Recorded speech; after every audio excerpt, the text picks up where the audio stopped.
Vamos a ahora conversar, Mónica, con Jorge Gatica. Él es parte de la Asociación Nacional de Estudios Políticos y Estratégicos. Muchas gracias, Jorge, por estar con nosotros. Bueno, primero consultarte cómo ves el desarrollo de este conflicto y esta decisión del presidente Putin y este llamado al presidente Putin de llamar a derrocar al gobierno del presidente Zelensky, llamando a las fuerzas ucranianas a básicamente que se rebelen y que generen un golpe de Estado. Buenas tardes, Mario, Mónica, buenas tardes. En primer lugar es la Academia Nacional de Estudios Políticos y Estratégicos, una entidad educativa dependiente del Ministerio de Defensa Nacional a través de la Subsecretaría de Defensa. Vamos a corregir. Bueno, estamos en efecto en una instancia probablemente culminante de estas operaciones militares y por supuesto se relaciona con el más probable objetivo que ha tenido Rusia al iniciar este conflicto. El objetivo político de guerra lo más probable era lograr la instauración de un gobierno afín a Moscú y probablemente también, en términos físicos, en términos de territorio, lograr la anexión de los territorios del este ucraniano.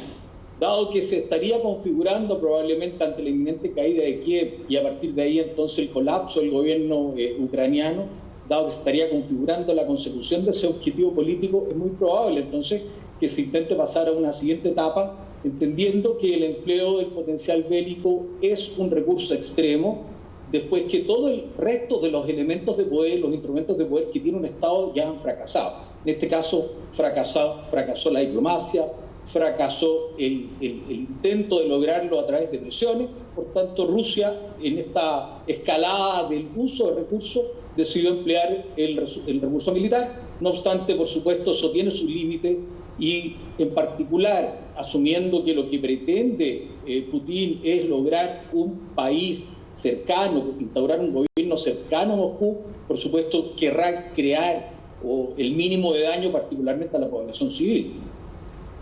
Ahora, se ha dicho que como táctica la idea no era llegar con una columna directa a Kiev, sino que aparte de la entrada de las tropas, que siempre evidentemente entran por algún punto, antes tener rodeada la ciudad. Quisiéramos preguntarle también cómo normalmente en un conflicto armado también se dan las distintas estrategias de copamiento, porque se cortan normalmente las defensas aéreas, también se puede rodear una ciudad, se ha asegurado también el intento, al menos cortar varios puntos de suministros como Odessa por mar. Entonces ha sido un ataque por mar, por tierra, por aire y quisiéramos que usted nos ilustrara más cómo se da ese proceso, porque ya sabemos que en un puente que es clave hay un punto de resistencia fuerte entre los rusos y los ucranianos. Lo que pasa es que la victoria militar finalmente resulta cuando se logra quebrar la voluntad de lucha. Eso no necesariamente está asociado con la destrucción absoluta del enemigo. Probablemente basta con que simplemente el adversario no quiera combatir más y con ello ya estaría logrado el objetivo. El quiebre de la voluntad de lucha es lo esencial. Insisto nuevamente el punto que Rusia no pretende generar dentro de Ucrania posteriormente probablemente otros nidos de resistencia. Pretenderá lograr la instauración de un gobierno afín, pero transitando a la paz en su totalidad. No le interesará generar daños que puedan producir posteriores reacciones de civiles descolgados o de remanentes de las Fuerzas Armadas que pretendan iniciar una guerra irregular contra las fuerzas rusas o contra el propio gobierno que se logra instaurar. Entonces, quebrada la voluntad de lucha, habiendo colapsado todo el sistema de control de nivel político, pareciera ser que el estratégico ya colapsó en los primeros días de operaciones, ya estaría probablemente el objetivo político de guerra a punto de cumplirse y con ello estaría terminada la fase bélica. La OTAN hoy día anunció que por primera vez en su historia activó esta estrategia de fuerza rápida de respuesta. Básicamente, ¿qué tiene que ver ese anuncio en cuanto a este conflicto? ¿Se refuerzan los países que están más al este de Europa? ¿Cuál es básicamente este anuncio que comprende este anuncio de la OTAN? Sí, lo que pasa es que la OTAN ya definitivamente dio muestras claras que por Ucrania no va a hacer mucho más en lo militar. Entonces lo que está intentando hacer es que esto probablemente no se irradie a otros países que, ya recordemos que en el año 97 hay varios países de la Federación Rusa que se han ido anexando a la OTAN, al pacto, ¿cierto? Entonces lo que están intentando hacer es primero generar un mensaje de tranquilidad a los que son parte de la OTAN, que ya están. Ucrania, recordemos, está por hacerse parte, no lo es. Primero, es un mensaje de tranquilidad y segundo, tiene que ver con una disuasión probablemente para eventuales intenciones rusas de ir más allá de lo que estaba considerado. Pero pareciera ser que la voluntad de la OTAN o de los países de la OTAN no están por entrar a la guerra con Ucrania. No nos olvidemos que los países que conforman las alianzas, como es el caso de la OTAN, no solamente tienen compromiso con la alianza, también tienen sus propios intereses y también tienen sus propios objetivos y también tienen que rendir cuenta a sus propios ciudadanos. Por tanto, muchas veces esta intención de la multilateralidad choca con los intereses propios de cada uno de los países. Y ya vimos que no hay interés real por parte del resto de los países de la OTAN, particularmente los más importantes, Europa, Estados Unidos, de iniciar un conflicto armado.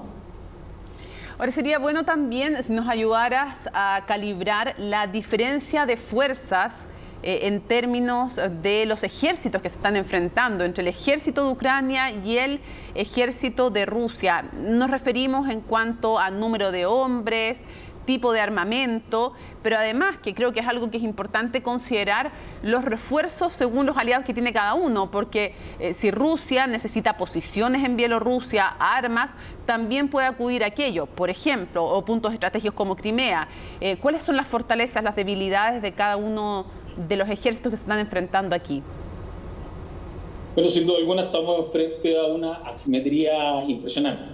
O sea, la capacidad militar de Rusia es 4 o 5 veces a 1, dependiendo del tipo de material, con respecto a Ucrania, independiente que Ucrania ha recibido en el último tiempo bastante armamento, bastante apoyo desde Occidente.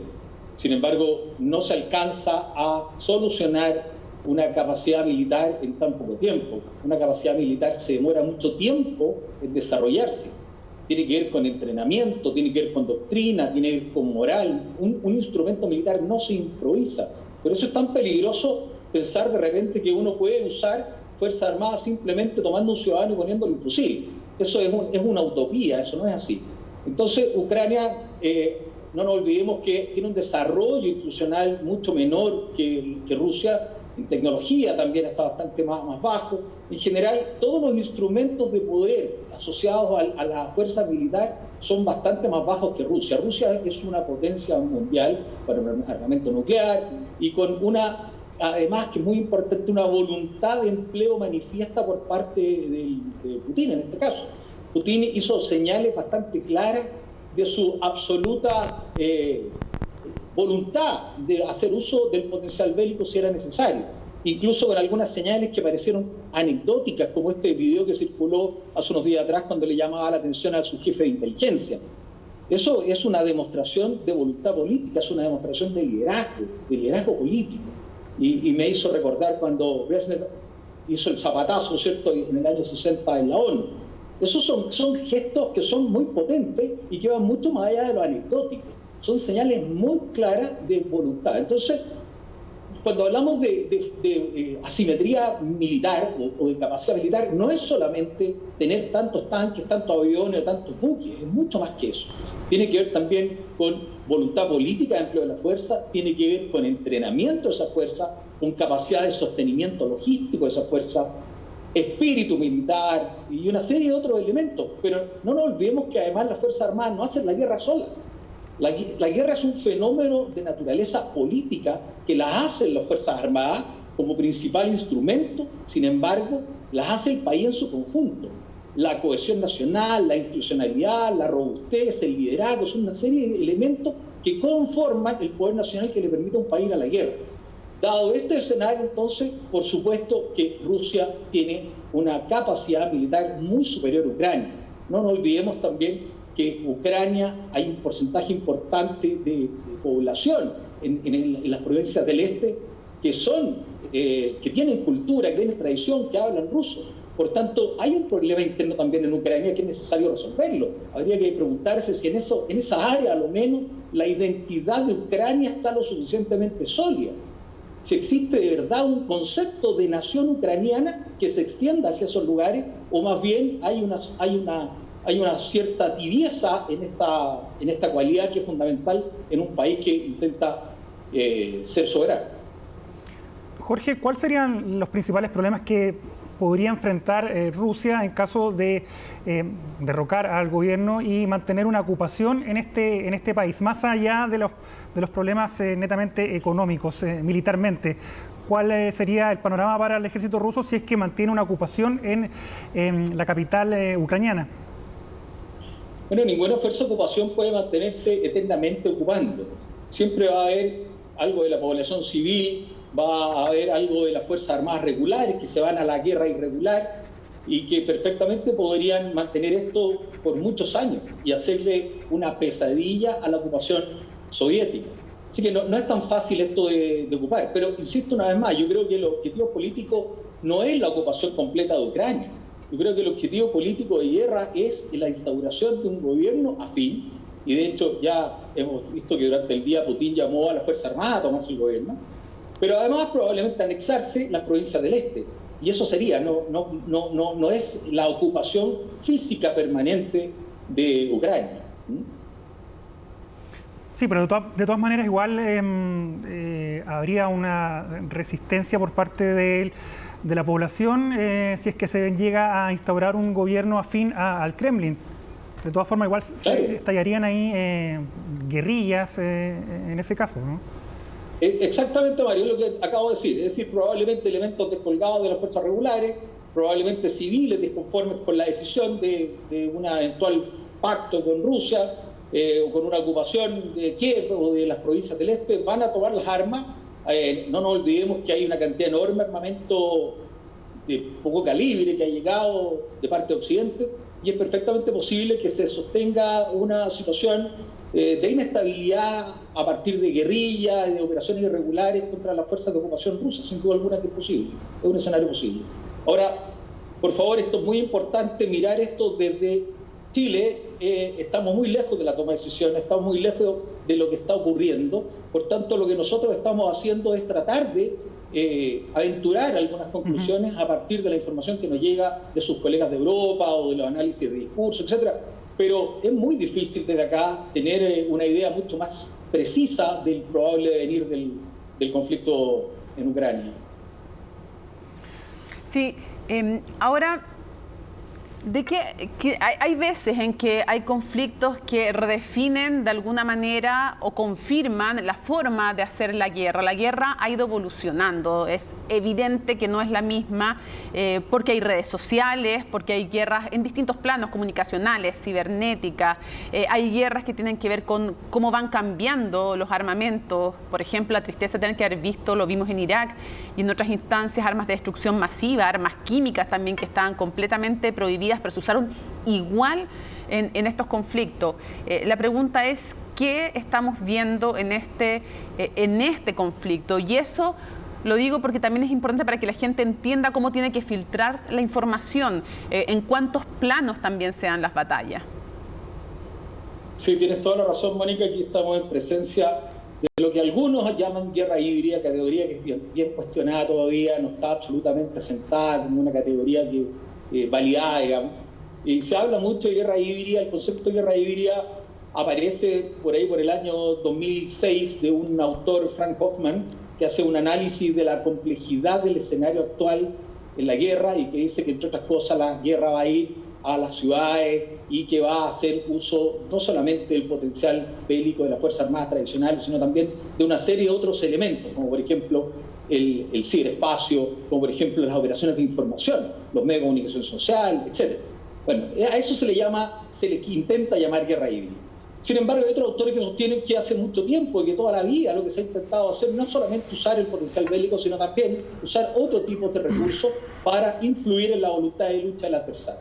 Pero aquí, insisto, una vez más se está usando con mucha fuerza la categoría de guerra híbrida, y una de las principales características de esta modalidad de guerra es que ya se mete definitivamente en los sitios poblados, se mete en la población, se mete en la psicología del ciudadano que está sufriendo los rigores de esta guerra. Deja de ser una lucha de fuerzas convencionales, tanques contra tanques, infantería contra infantería, y pasa a una guerra bastante más laxa en términos de ubicación geográfica, con enemigos que no se sabe muy bien quiénes son, dónde están, quién los manda, muy descentralizado, con liderazgos muy descentralizados, con una serie de otros elementos que influyen directamente, como por ejemplo las operaciones de información, los medios de comunicación social, el uso de las redes sociales. De hecho, hemos visto ya en estos días la cantidad de fake que han aparecido de diferentes partes, interpretaciones que han aparecido de diferentes partes, unos acusan de algo, otros acusan de otro, que tampoco son novedades, se ha visto bastante en los últimos conflictos.